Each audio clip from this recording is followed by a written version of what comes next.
बेटा, high society में क्या रहने लगा। वह तो अपने माँ बाप को हीन दृष्टि से देखने लगा था। उसकी नज़रों में अपने माँ बाप की कोई अहमियत ही नहीं रह गई थी। वह आस पड़ोस के लोगों से उन्हें नौकर बताता था, जिस कारण आस पड़ोस के लोग भी उनके साथ बहुत गलत बर्ताव करते थे। राम किशन जी और सुनैना जी भी शाम की पार्टी में बहू के मायके पहुँचे थे।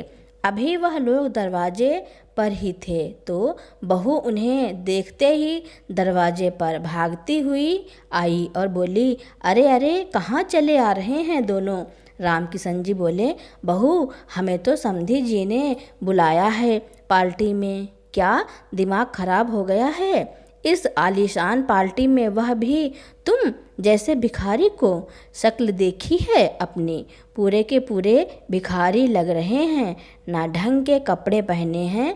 इससे पहले कि पापा यहाँ आए और तुम लोगों को देखकर हमारा भी अपमान करे, चुपचाप यहाँ से निकल जाओ। नमिता ने उन्हें चौखट पर से ही धक्का देते हुए कहा तो बेचारी सुनैना जी लड़खड़ा कर जमीन पर गिर पड़ी। राम किशन जी ने सुनैना जी को उठाया और बोले, माफ़ करना बहू, हम ही अपनी औकात भूल गए थे।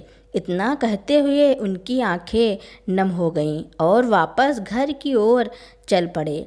रिक्शे में बैठे दोनों की ही आंखें लगातार आंसू बह रहे थे। इस अपमान का आज राम किशन जी को बहुत बड़ा झटका लगा और उनकी तबीयत खराब हो गई। देर रात घर लौटे बेटा तमतमाता हुआ बोला, बाबूजी, किसी ने झूठ मूठ पूछ क्या लिया? आप लोग तो सच में भूखों की तरह पार्टी में पहुंच गए। अरे, अपनी औकात देखी भी है या नहीं? बहू का अपमान क्या कम था कि अब बेटे ने भी उनके दिल को छलनी छलनी कर दिया था। बेचारों ने पूरी रात आंसुओं के गम में डूबते हुए बिता दी और अगली सुबह राम किशन जी को हल्का सा बुखार था। लेकिन बहू ने ज़बरदस्ती उन्हें घर से निकाल दिया कि जब तक पैसे कमाकर नहीं लाओगे, खाने का एक अन्न का दाना भी नहीं मिलेगा। राम किशन जी अभी काम के लिए घर से निकले ही थे कि तभी अचानक, बुढ़े, दिखाई नहीं देता तुझे? मेरे बेटे को चोट लग जाती। अंधा है क्या? जब काम ढंग से नहीं होता तो करता ही क्यों? अपने घर में पड़ा रह चुपचाप। साहब, माफ़ कर दो, दोबारा ऐसी गलती नहीं होगी। मैंने जानबूझकर नहीं किया था। बच्चे इधर उधर भाग रहे थे। 2 दिन से भूखा और बुखार भी है। इसमें मेरी गलती नहीं है। राम किशन जी अपने कपकपाते हाथों से उस आदमी से माफ़ी मांगते हुए बोले, बुढ़े, तेरी इतनी हिम्मत की मुझसे जुबान लड़ाए। इतना कहते हुए उसने 2 तमाचे राम किशन जी को जड़ दिए और गुस्सा कर बोले, शुक्र मना कि तू राहुल के घर का नौकर है। तभी राहुल घर के दूसरे दरवाजे से गाड़ी लेकर निकला तो राम किशन जी बेटे को देखकर नम आँखों से उसके पास आकर हाथ जोड़कर बोले, बेटा देखो, यह सब मुझे तुम्हारे घर का नौकर समझकर मार रहे हैं। मैंने कुछ नहीं किया। तुम इन लोगों को बताओ कि मैं नौकर नहीं, तुम्हारा पिता हूँ। बेटा झट से मुस्कुराता हुआ बोला, बुढ़े, रात की नींद अभी उतरी नहीं है क्या? खबरदार, जो मुझसे बेटे का रिश्ता जोड़ा तो एक तो तरस खाकर तुझे और तेरी पत्नी को घर में रखा और नौकरी दिलवाई, 2 कौड़ी का ड्राइवर कहीं का। बेटा, ऐसा मत कहो। राम किशन जी गिड़गिड़ाते हुए बोले, बुढ़े, दूर हट मुझसे। किसका बेटा? कौन सा बेटा? मेरे माँ बाप तो बचपन में ही मर चुके थे। चल हट यहाँ से। कितनी बदबू आ रही है तेरे कपड़ों से। ज़्यादा बोलेगा तो तुझे और तेरी पत्नी को घर से भी निकाल दूंगा। इतना कहकर बेटे ने पिता को दूर धक्का दिया और अपनी गाड़ी में बैठकर वहाँ से चला गया। बेटे की बात सुनकर रामकिशन जी अपनी बेबसी पर फूट फूट कर रोने लगे। तभी उनकी पत्नी कुछ शोर सुनकर अंदर से बाहर आईं। रामकिशन जी को जमीन से उठाया और सबसे माफ़ी मांगते हुए बोली, माफ़ कर दो साहब, आइंदा से ऐसी गलती नहीं होगी।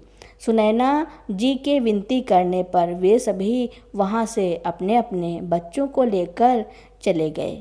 सुनैना जी रामकिशन जी को सहारा देकर घर के अंदर लेकर आई और उनसे बोली, देखिए मैंने आपके खाने और दवाइयों का इंतज़ाम कर दिया है, लीजिए थोड़ा खाना खाकर दवाई ले लीजिए।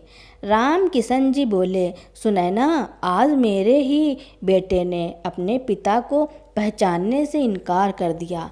यह वही बेटा है जिसको मैं ज़मीन पर कदम भी नहीं रखने देता था, और आज जब लोग मुझे मार रहे थे तो इसका दिल बिल्कुल भी नहीं पिघला। इतना अपमान मुझसे अब नहीं सहा जाएगा, इससे अच्छा तो हम मर ही जाते। इतना कहकर रामकिशन जी फूट फूट कर रोने लगे। अभी कुछ दिन पहले ही रामकिशन जी और सुनैना जी अपने बेटे के पास आए थे, तो बेटे ने आते ही अपना फरमान सुना दिया। बाबूजी, आपसे एक बात कहूँगा, बुरा मत मानिए, बस घर के बाहर यह किसी को पता नहीं चलना चाहिए कि आप लोग मेरे माता पिता हैं। बड़े बड़े शहरों में यह दिखावा करना ही पड़ता है, क्योंकि आपका रहन सहन हम लोगों से बिल्कुल अलग है। अब आप यहाँ के माहौल में ढल जाएंगे तो अच्छा समय देखकर हम खुद ही सबको बता देंगे। तब तक अपने मुंह पर ताला लगाए रखिएगा। समझ रहे हैं ना मैं क्या कह रहा हूँ? राहुल अपने पिता रामकिशन जी से कहता है। रामकिशन जी बोले, क्यों बेटा, क्या गरीब माँ बाप के बच्चे शहर में आकर नहीं रहते हैं? राजेश बाबू का बेटा भी अपने माँ बाप को विदेश ले गया था, उसने तो ऐसा कुछ नहीं बताया। और क्या हम पूरे दिन घर में बंद रहेंगे? इससे अच्छा तो हम अपने शहर में ही रहते। अरे मैं भी अध्यापक की नौकरी करता था, मेरी भी वहाँ इज्जत थी। तुम हमें यहाँ क्या जेल में बंद करके रखना चाहते हो? वहीं रामकिशन जी की पत्नी सुनैना जी बैठी थी। वह बोली, राहुल के बाबूजी, उसके कहने का यह मतलब नहीं था, बच्चा है, उसकी बातों पर क्यों आप इतना ध्यान देते हैं? और राहुल, तुम्हारे बाबूजी तो जाने माने अध्यापक थे, फिर तुम्हें अपने दोस्तों से बाबूजी को मिलवाने में क्या ही दिक्कत है? मैं तो बहू के काम में मदद कर दिया करूँगी तो मेरा समय कट जाएगा, पर इनका क्या? तभी राहुल की पत्नी नमिता आई और बोली, हमने उसका भी इंतज़ाम कर दिया है मम्मी जी। हमारे बगल में बहुत सारे बच्चे हैं, इनको लेने के लिए एक बस आती है। कुछ दिन पहले बस के कंडक्टर की मौत हो गई, बेचारा बुढ़ा था। अब उसकी जगह लोग किसी आदमी को ढूंढ रहे हैं, तो हमने बाबू जी के लिए बात कर ली है। वह आराम से बच्चों के साथ बस में जाएंगे और फिर लौट कर आ जाएंगे। उनका समय भी कट जाएगा और किसी को कुछ पता भी नहीं चलेगा। रामकिशन जी बोले, क्यों बहू, क्या लोगों को पता नहीं चलेगा कि मैं तुम्हारे घर से जा रहा हूँ? तो मैं तुम्हारे रिश्तेदार हूँ। नमिता हंसकर बोली, बाबूजी, मैंने पहले ही यहाँ सबको बता दिया है कि हमारे ससुर जी के यहाँ आपका बेटा काम करता था। वह आप लोगों को छोड़कर विदेश चला गया है, तो हमने आपको अपने घर में रखा हुआ है। राहुल बोला, बाबूजी, बस थोड़े दिन की ही बात है, कुछ पैसे इकट्ठे हो जाएं, उसके बाद हम अपना घर दूसरी सोसाइटी में ले लेंगे। वहाँ आप अपने तरीके से आराम से रह सकते हैं और वैसे भी घर में तो आप लोग हमारे माता पिता ही हैं। घर के बाहर कौन क्या काम करता है, इससे किसी को क्या फ़र्क पड़ेगा। बस हमें अपनी पहचान छुपानी होगी, वरना सोसाइटी में लोग गेस्ट को ज़्यादा दिन रहने भी नहीं देते हैं। तो अगर मैं आपको साथ में रखूँगा, कुछ ना कुछ तो बहाना बनाना ही पड़ेगा। क्यों माँ, क्या आप हमारे साथ नहीं रहना चाहती? सुनैना जी बोली। सुनिए जी, क्या फ़र्क पड़ता है, घर में तो या हमारे बेटे बहू ही हैं। थोड़े दिन काम करके देख लीजिए, अगर आपका मन लग जाए तो ठीक है, नहीं तो छोड़ देना। बच्चों की बात मानने में क्या ही हर्ज है। राहुल और नमिता मुस्कुराकर वहाँ से चले गए तो राम किशन जी सुनैना जी से बोले, सुनैना मुझे यह कुछ ठीक नहीं लग रहा। यह तो कहकर लाया था कि बहू की गृहस्थी बसाने में वह तुमसे मदद चाहता है, फिर मुझे काम पर क्यों लगाना चाह रहा है। इतना कहकर चिंतित मुद्रा में राम किशन जी अपने कमरे में चले गए। समय धीरे धीरे व्यतीत होने लगा। राम किशन जी को सामने के दरवाजे से निकलने की मनाही थी, ताकि आस पड़ोस के लोग देखें ना। वह पिछले दरवाजे से निकलते थे तो नमिता पड़ोसियों को कहती थी, इन्हें हमने यह कमरा दे दिया है और आने जाने के लिए पीछे का रास्ता दिया है। पड़ोस के लोग कहते, आप लोग कितने दयालु हैं, आपकी वजह से हम लोग भी निश्चिंत हैं। भरोसे का कंडक्टर मिल गया और आपको भी फुल टाइम मेड मिल गई। जैसे जैसे समय बीतने लगा, राहुल और नमिता पूरे घर की जिम्मेदारी राम किशन जी और सुनैना जी पर छोड़ने लगे। दोनों बुजुर्ग यह सोचकर आए थे कि बच्चों के साथ समय बिताएंगे और सुख दुख बांटेंगे, पर ऐसा कुछ नज़र नहीं आ रहा था। एक दिन राहुल अपने ऑफिस के लिए सामने के दरवाजे से निकला और वहीं राम किशन जी पिछले दरवाजे से निकले। तभी एक बच्चा के अभिभावक ने राम किशन जी को देखकर कहा, अरे ओ बुढ़े, यह मत सोचना कि राहुल के घर में रहते हो तो हम तुम्हें कुछ नहीं कहेंगे। कल मेरा बेटा खुद बैग उठाकर बस में चढ़ रहा था, तुमसे इतना भी नहीं हो पाया कि बच्चों का बैग उठा लो। पैसे क्या हम तुम्हें मुफ्त में देते हैं। राम किशन जी राहुल की तरफ देखने लगे। राहुल ने अनसुना किया। राम किशन जी कुछ कहते उससे पहले ही दूसरे अभिभावक ने एक थप्पड़ जड़ दिया और बोला, एक तो काम ठीक से नहीं करता और ऊपर से बहस करते हो। तुम जैसे बूढ़े लोगों की यही प्रॉब्लम है। एक तो इतनी उम्र पर इनको काम दो, ऊपर से इन्हें इज्जत चाहिए। हम जैसा कहते हैं वैसा किया करो, वरना तुम्हारी शिकायत राहुल जी से कर देंगे तो नौकरी भी चली जाएगी और जो उनके घर में ठाठ से रहे हो ना, वह भी छूट जाएगा। राम किशन जी बेटे से बार बार बोलने के लिए कह रहे थे, पर वह उन्हें धक्का देकर वहाँ से चला गया था। तो बड़ी मुश्किल से सुनैना जी ने आकर मामला संभाला और लोगों से माफ़ी मांगी। घर आकर वह बहुत रोए। राम किशन जी अपने गाल पर हाथ रखकर सोचने लगे कि आखिर बेटे बहू ने यह कैसी स्थिति में उन्हें डाल दिया। पूरे दिन धूप में बस के आसपास वह घूमते रहते थे। एक दिन उन्हें बहुत गर्मी लग रही थी तो एक पल के लिए बस की छाया में बैठ गए।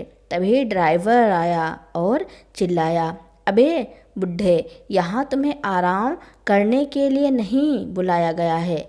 जल्दी से बस पर पानी मारो और सफाई करो, मैं थोड़ा सुस्ता कर आता हूँ। तब तक पूरी बस चमकनी चाहिए, वरना हाथ पैर तोड़ दूँगा। इतना कहकर वह वहाँ से चला गया। बेचारे राम किशन जी बाल्टी में पानी भर भर कर लाते और बस को साफ करते। एक रोज़ उन्होंने बस ड्राइवर से कहा कि बस को साफ करने वाला गमछा फट गया है, कोई नया कपड़ा दे दीजिए। बस ड्राइवर ने वहीं बस की अगली सीट पर रखा हुआ राम किशन जी का कुर्ता लिया और बीच में से फाड़ते हुए बोला, यह कुर्ता किस दिन काम आएगा, इससे साफ करो। स्कूल वालों ने तुम्हें यूनिफॉर्म दी है तो फिर कुर्ता पहनकर कहाँ के राजा साहब बनोगे।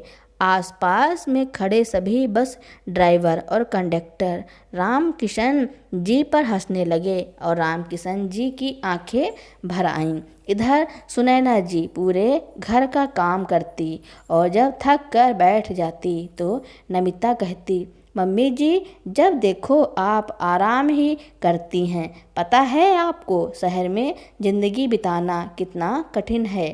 खाली बैठी रहती हैं तो कम से कम जाले वाले साफ कर दिया कीजिए। और हाँ, आज हम रात में देर से आएंगे, दोपहर का खाना बचा है, आप लोग वही खा लीजिएगा। धीरे धीरे समय बीतने लगा। 3 महीने हो गए। अब राम किशन जी से सहना मुश्किल हो रहा था, क्योंकि बेटा बहू तो अपना काम उनसे करवाते ही थे। आस पड़ोस के लोग भी कंडक्टर समझकर अपनी सब्जी दूध भी राम किशन जी से ही मंगवाने लगे थे।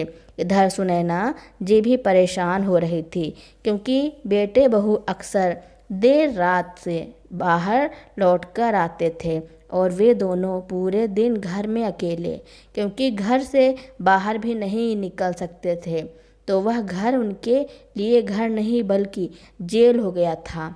एक रोज़ रात के 12:30 बजे दरवाज़ा खुलने की आवाज़ सुनकर बुजुर्ग सुनैना जी ने दरवाजे की ओर देखा तो सामने बेटा राहुल और नमिता अंदर की ओर आ रहे थे। उस दिन सुनैना जी से रहा नहीं गया। उन्होंने कहा, यह क्या लगा रखा है तुम दोनों ने?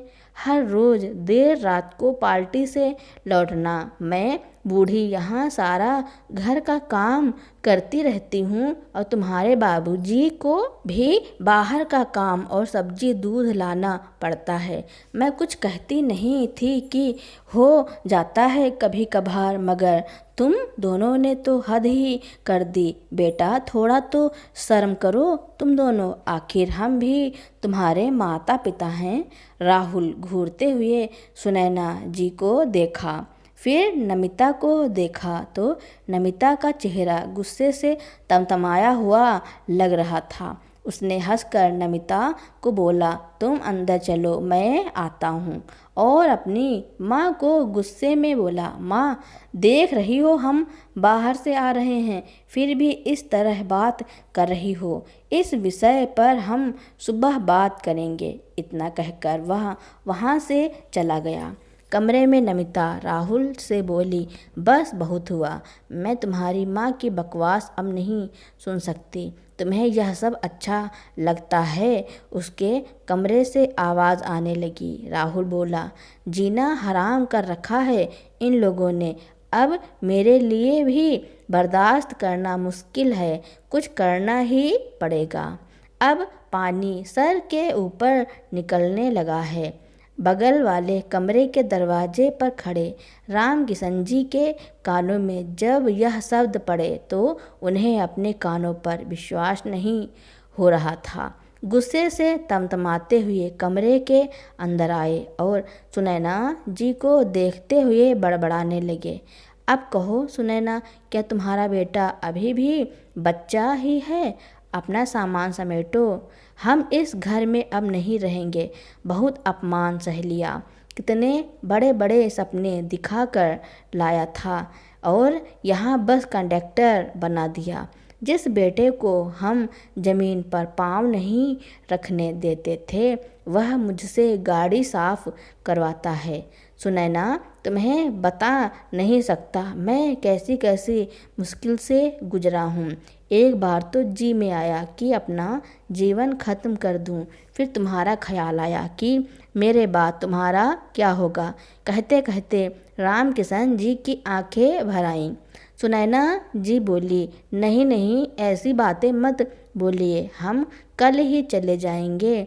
आप हैं तो सब कुछ है, अब मैं आपकी बेइज्जती बर्दाश्त नहीं कर सकती। इतना कहकर दोनों अपने कमरे में चले गए। पूरी रात उन्होंने आंखों में काट दी, मानो नींद भी उनसे रूठ गई हो। अगले दिन अपना सामान समेटकर जैसे ही वे बेटे के सामने उपस्थित हुए, नमिता धीरे से राहुल को बोली, चलो अच्छा है, हमें कुछ करना ही नहीं पड़ेगा, यह चुपचाप यहाँ से निकल जाएंगे तो अच्छा है। राहुल बोला, क्या बात है बाबूजी, आप सामान क्यों समेटकर खड़े हैं, क्या कहीं जा रहे हैं? राम किशन जी बोले, हाँ बेटा, अब हमारा मन ऊब गया है, मैं ऐसे जीवन की कल्पना भी नहीं कर सकता था जैसा मैंने 3 महीनों में जिया है। हमेशा अच्छे कर्म करता आया ताकि वे फल तुम्हें मिले। एक बात कहूँ बेटा, जैसा कर्म करोगे वैसा ही फल मिलेगा, और हर किसी को अपनी करनी का फल आज न कल मिलता ही है। मैं नहीं चाहता कि लालच में तुम कोई भी ऐसा काम करो जिसका फल तुम्हें बहुत कड़वा लगे। नमिता झट से बोली, अरे मम्मी जी, जा रही हैं तो थोड़ा ठहर जाइए, मैं एक कप चाय बना देती हूँ, पीकर जाइएगा। सुनैना जी बोली, बहू बहुत कर ली तुमने मेरी सेवा, मेरे हाथ पैर अभी चलने लायक हैं, अब अपने घर जाकर ही चाय पियेंगे। चलिए जी। इतना कहकर दोनों एक दूसरे का हाथ पकड़े और निकल गए।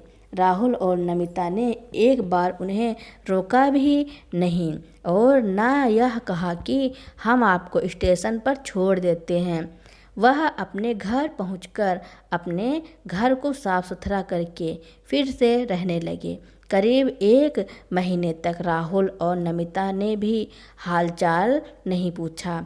एक दिन सुबह सुबह दरवाजे की घंटी बजी। सुनैना जी देखा और बोली, सुनो जी, कोई बाहर खड़ा है, काफ़ी देर से तो देख कर आओ, तुम कौन हैं? चश्मा ऊपर करते हुए राम किशन जी बोले, घंटी तो बजा ही नहीं रहा, कहीं चोरी करने की फिराक में तो नहीं है, तभी ताका झांकी कर रहा हो, बस घर की तरफ घूर रहा है। ठीक है, देखकर आती हूँ। आटे से सने हाथों से सुनैना जी बाहर आईं।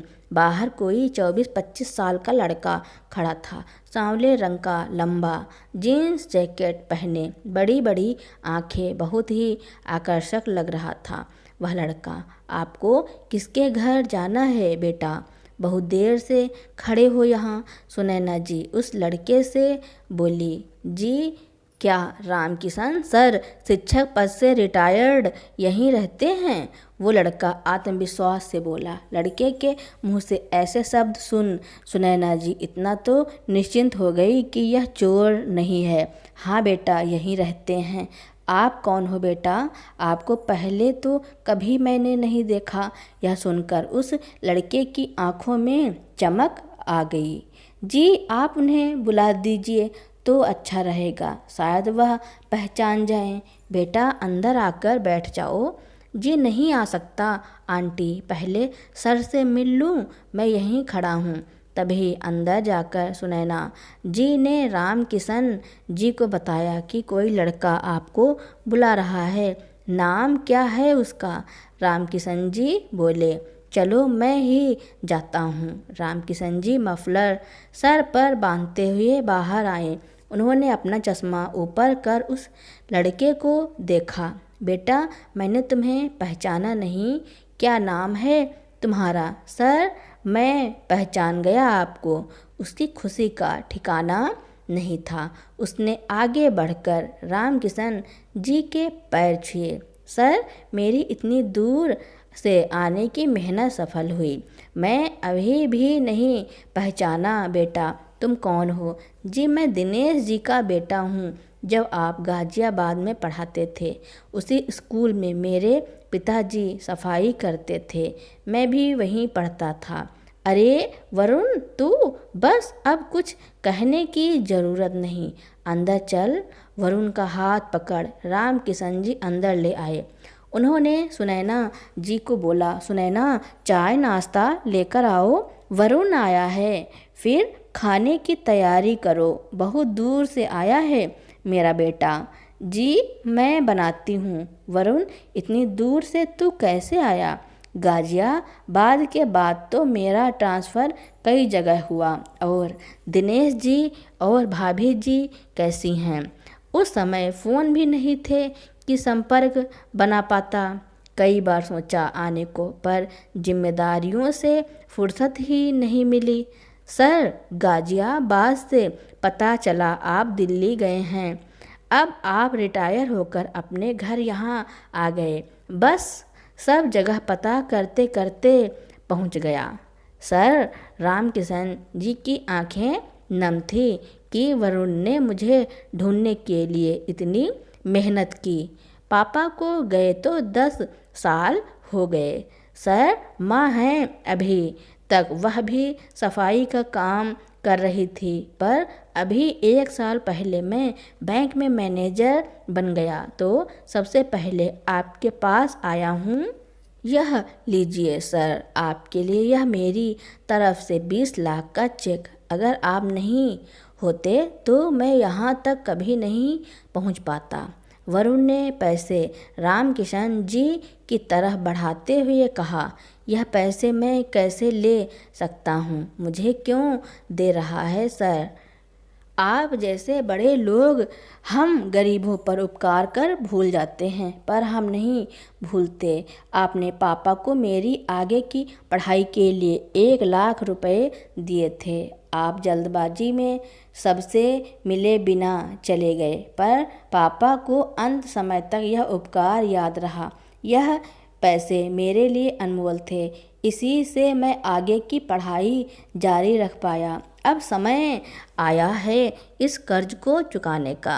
सर प्लीज़ रख लीजिए, नहीं तो पापा को क्या जवाब दूंगा। रामकिशन जी ने वरुण को गले लगा लिया। धन्य है दिनेश तू, धन्य है तेरी खुददारी, तुझे सत सत नमन मेरे दोस्त। और तेरे बेटे ने इतनी दूर का सफ़र सिर्फ इन पैसों का कर्ज चुकाने के लिए किया। नसीब से मिलते हैं वरुण जैसे बेटे। दिनेश होता तो उससे लड़ जाता, कहाँ था उससे कि वरुण मेरा भी तो बेटा है। पर अब उसके ना रहने पर प्रसाद समझकर ये पैसे रख लेता हूँ। सुनैना जी तब तक चाय नाश्ता ले आईं। वरुण सुबह का भूखा बड़े मन से खाने लगा। आज वह निश्चिंत जो हो गया था अपने पिता का कर्ज चुकाकर। उसने यह लाचार माँ बाप की भी मदद की है। सर, अगर आगे भी ज़रूरत होगी तो मैं आपकी ज़रूर मदद करूँगा। यह मेरा नंबर है, आपको जब किसी की भी ज़रूरत पड़े आप बेझिझक इस बेटे को फ़ोन कर लेना। इतना कहकर वह सुनैना के गले लगकर और रामकिशन जी के पैर छूकर वहाँ से चला गया तो दोनों की आंखें भर आईं। आज फिर से नमिता के मम्मी पापा के घर पार्टी थी और उन्हें भी बुलाया गया था। तो अभी पार्टी शुरू ही हुई थी कि सुनैना जी और रामकिशन जी की कार पार्टी के हॉल के आगे आकर रुकी। और जैसे ही राहुल और नमिता की नज़र जब कार पर पड़ी तो दोनों हैरान थे। तभी सुनैना जी और रामकिशन जी अपनी कार से निकले तो दोनों की आंखें फटी की फटी रह गई। रामकिशन जी आज सूट बूट में और सुनैना जी चमचमाती साड़ी में थी। उन्होंने उस 20 लाख के चेक से पहले अपने लिए एक कार खरीदी और अपने लिए अच्छे कपड़े। रामकिशन जी ने आगे बढ़कर अपने समधी को शादी की सालगिरह की बधाई दी और कम से कम 50,000 रुपये का तोहफा उनके हाथ में पकड़ाते हुए उन्हें कांग्रेचुलेसन बोला। तो राहुल और नमिता की आंखें फटी की फटी रह गईं कि इन दोनों भिखारी के दिन कैसे बदल गए। उन्हें कुछ समझ नहीं आ रहा था कि यह सब कैसे हुआ। पूरी पार्टी में दोनों सुनैना जी और रामकिशन जी को ही निहारते रहे। पार्टी खत्म हुई तो सबसे विदा लेकर अपने घर वापस आ चुके थे, लेकिन उधर राहुल और नमिता सोच सोच कर परेशान थे कि यह सब कैसे हुआ। अभी कुछ दिन ही बीते थे कि अचानक राहुल की कंपनी में कुछ घोटाला हुआ, जिसकी वजह से राहुल की नौकरी से निकाल दिया गया। तब उसे अपने पिता की याद आई और वह पत्नी के साथ उस छोटे शहर में फिर वापस आ गया और वहीं किसी कंपनी को ज्वाइन करके माता पिता के साथ रहने लगा। सुनैना जी के कहने पर रामकिशन जी ने राहुल से कुछ नहीं कहा। आखिर बेटा था, घर से निकाल तो सकते नहीं थे, फिर पिता और पुत्र में क्या अंतर रह जाता। धीरे धीरे उस घर में नमिता ने अपने पांव पसारने शुरू किया और राहुल भी खुद को उस घर का मालिक समझने लगा। सारी घर की जिम्मेदारी सुनैना जी के कंधों पर छोड़कर नमिता हमेशा घूमने फिरने में लगी रहती। रामकिशन जी ने कई बार सुनैना जी को समझाया, पर बेटे के मोह में फिर वह बह गईं।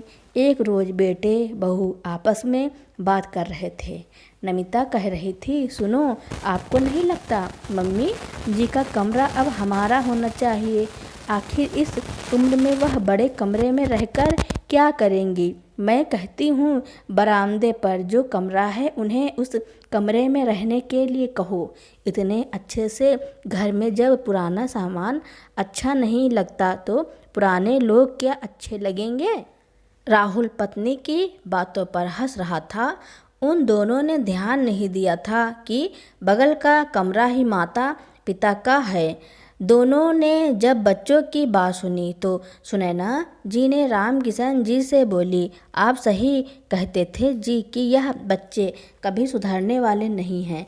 मैं तो सोचती थी आज ना कल यह समझ जाएंगे, मगर अब आप ही कुछ सटीक इलाज कीजिए। मुझसे यह सब बर्दाश्त नहीं होता।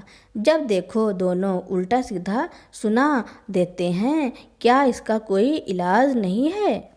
रामकिशन जी बोले, इलाज तो है सुनैना, मगर जब तक तुमने मेरे हाथ बांध रखे थे।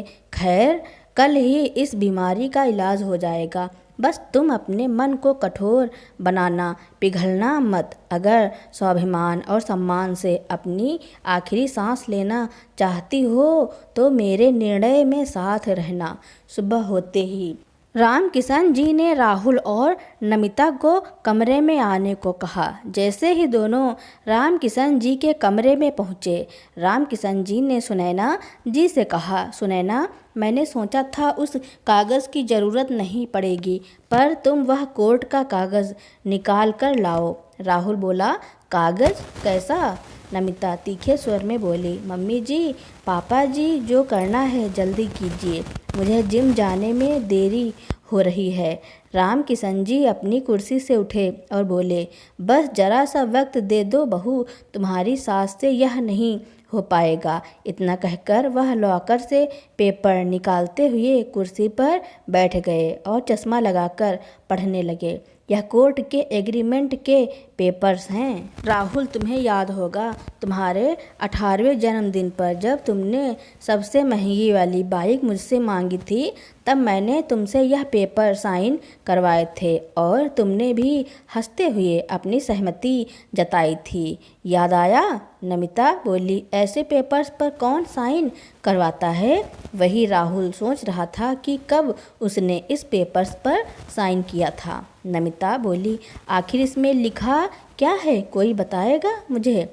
रामकिशन जी अपनी बुलंद आवाज़ में बोले, इसमें लिखा है कि राहुल को आजीवन हमारी देखभाल पूरे प्यार और सम्मान के साथ इसी घर में रहते हुए शादी के बाद भी इसे करनी होगी, और अगर किसी भी परिस्थिति में या तुम अपने फ़र्ज से मुंह मोड़ते हो तो हमारी संपत्ति पर तुम दोनों में से किसी का भी अधिकार नहीं रह जाएगा। और इतना ही नहीं, राहुल की पढ़ाई में जो भी खर्च हमने किया वह भी उसे ब्याज के साथ चुकाना होगा, तभी वह यहाँ से जा पाएगा। पेपर्स पढ़कर राम किशन जी ने पेपर्स की फ़ोटोकॉपी नमिता के हाथ में थमा दी और कहा, बहू अभी जिम जाने में देरी हो रही थी ना तुम्हें, तो जाओ जिम, फिर आराम से इसे पढ़ लेना। नमिता के तो होश ही उड़ गए थे, उसे बिना जिम गए ही पसीने आ रहे थे।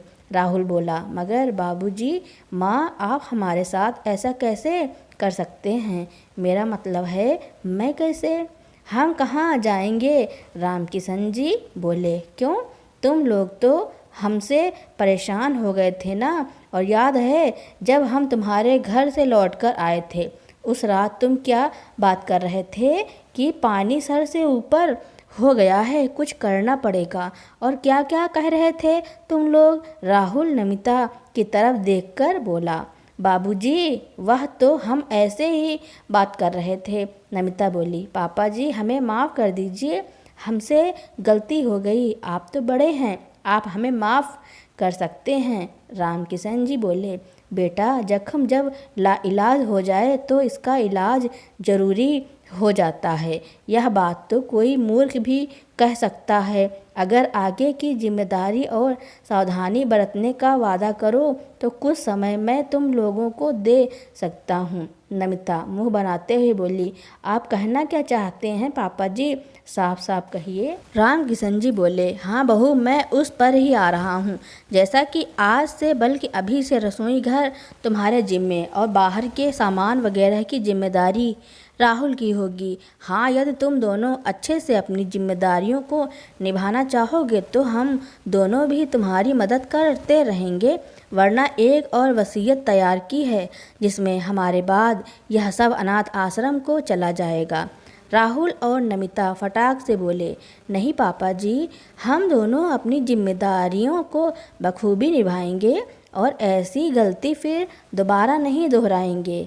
यह हमारी पहली और आखिरी गलती समझकर माफ़ कर दीजिए। राम किशन जी बोले, ठीक है तो शुरू हो जाओ, हम तुमसे ऐसे काम तो कभी नहीं करवाएंगे जैसा तुम लोगों ने हमसे करवाया था। बेटा, राहुल करनी का फल आज नहीं तो कल मिलता ही है। मैंने तो तुम्हें इतने में ही माफ़ कर दिया, पर पता नहीं उस ऊपर वाले ने अपने खाते में तुम्हारे लिए कितनी सज़ा लिखी होगी। बेटा, आजकल के बच्चे अपना मतलब निकल जाने के बाद माँ बाप के सुख का हिसाब रखते हैं, पर एक बात याद रखो, माँ बाप सुख का हिसाब तो नहीं पर दुख का अब हिसाब ज़रूर रखते हैं। यह बात तुम लोगों ने ही हमें सीखने पर मजबूर किया। राहुल और नमिता वहाँ से निकल गए। नमिता रसोई की ओर गई और नाश्ता बनाने की तैयारी में जुट गई। वही राहुल थैला लेकर दूध लाने के लिए निकल गया। राम किशन जी मुस्कुराते हुए सुनैना जी की ओर देख रहे थे, वहीं सुनैना जी भी मुस्कुराने लगी। राहुल और नमिता अब अपने माँ बाप के साथ अच्छा बर्ताव करते थे, उन्हें किसी चीज़ की कमी नहीं होने देते हैं। बहुत मान सम्मान करने लगे थे दोनों। इस कारण सुनैना जी और राम किशन जी खुश रहते थे और अपने बेटे बहू पर फूले नहीं समाते थे। तो दोस्तों, राम किशन जी ने सुनैना जी के साथ मिलकर अपने बेटे बहू को सबक सिखाने के लिए जो किया उसके बारे में आपका क्या कहना है और यह कहानी आपको कैसी लगी कमेंट में ज़रूर लिखना। मेरी कहानी सुनने के लिए आपका बहुत बहुत धन्यवाद। ऐसी ही कहानियाँ सुनने के लिए मेरे चैनल को लाइक, कमेंट, शेयर एवं सब्सक्राइब करना न भूलें ताकि मेरी नई नई कहानियाँ आप तक पहले ही पहुँचती रहें।